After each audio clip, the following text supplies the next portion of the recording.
Ce lundi 22 novembre 2021, en fin de matinée, au Centre international des conférences de Bamako, le Premier ministre, chef du gouvernement, le Dr Choguel Kokala Maïga, a rencontré les cadres de la haute administration malienne. Une rencontre d'échange qui avait pour but d'expliquer la vision générale du gouvernement de transition traduite en plan d'action, mais aussi leur donner des instructions et des précisions dans l'accomplissement de leur mission devant permettre une refondation de l'État malien. Plusieurs ministres du gouvernement ont tenu à accompagner le Premier ministre lors de ce moment convivial d'échange.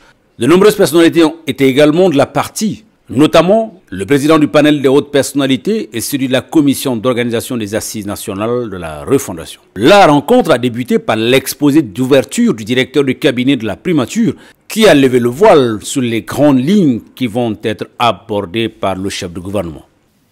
Vous représentez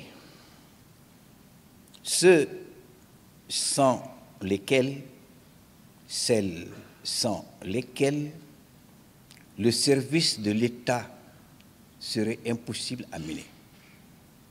Et c'est la raison pour laquelle, ce matin, Son Excellence, le Premier ministre, chef du gouvernement, M. Choguel Kokala Maïga, a choisi de vous rencontrer sur 3 points. D'abord,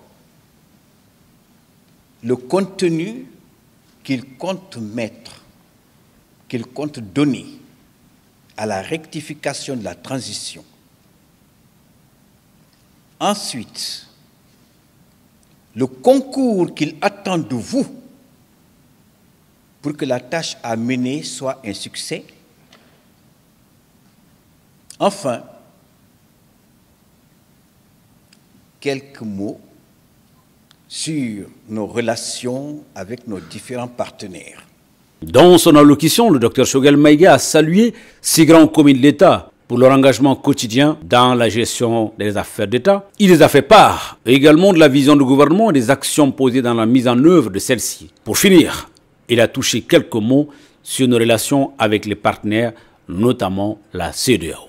Qu'il s'agisse des assises nationales, de la refondation ou de l'organe unique, des avancées significatives ont été réalisées.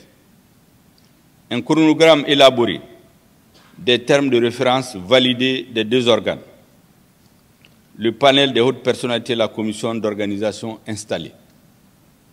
Des indications précises ont été formulées à leur intention lors de leur installation solennelle.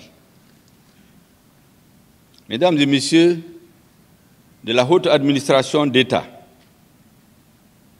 mes derniers mots concernant la transition, sa signification, son contenu vous sont adressés sous forme d'une instruction. Vous aurez à collaborer avec les membres des 2 organes ci-dessus. Des demandes pourraient être adressées. Je vous exhorte à les satisfaire sans délai, avec la plus grande diligence, avec un esprit de responsabilité et de collégialité. Vous n'ignorez nullement le rôle qui est le vôtre dans la bonne marche des affaires de l'État. Vous êtes les chefs de département ministériel desquels vous relevez, mes principaux collaborateurs pour la mise en œuvre de la politique définie par le président de la transition. Aussi, comme seconde instruction, je vous exhorte à faire de l'amélioration constante du service de l'État une ardente préoccupation. La CEDEAO, fille du Mali,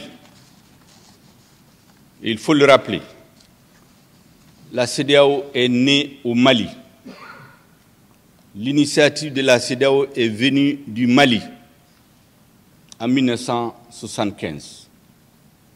C'est en effet ici, à Bamako, que les présidents du Mali et du Nigeria ont pris l'initiative de la création de cette organisation. Initiative qui a été partagée avec leurs homologues qui ont adhéré. C'est pour cela, dans mes différentes rencontres, avec la communauté internationale, je dis la CEDEAO et le Mali, c'est comme un enfant et son père, son vieux père, qu'il a mis au monde,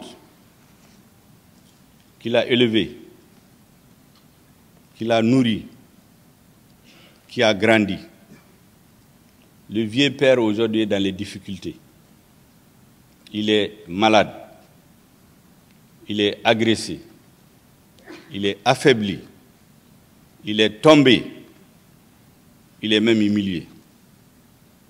Ce qu'il attend de son fils, c'est de lui tendre la main, de l'aider à se lever. Mais la CEDEAO a décidé de nous sanctionner. Nous en prenons acte tout en déplorant la décision. D'aucuns ont parlé de bras de fer avec l'organisation sous-régionale. Il n'en est rien. D'autres ont parlé d'étouffement. Nous nous posons la question.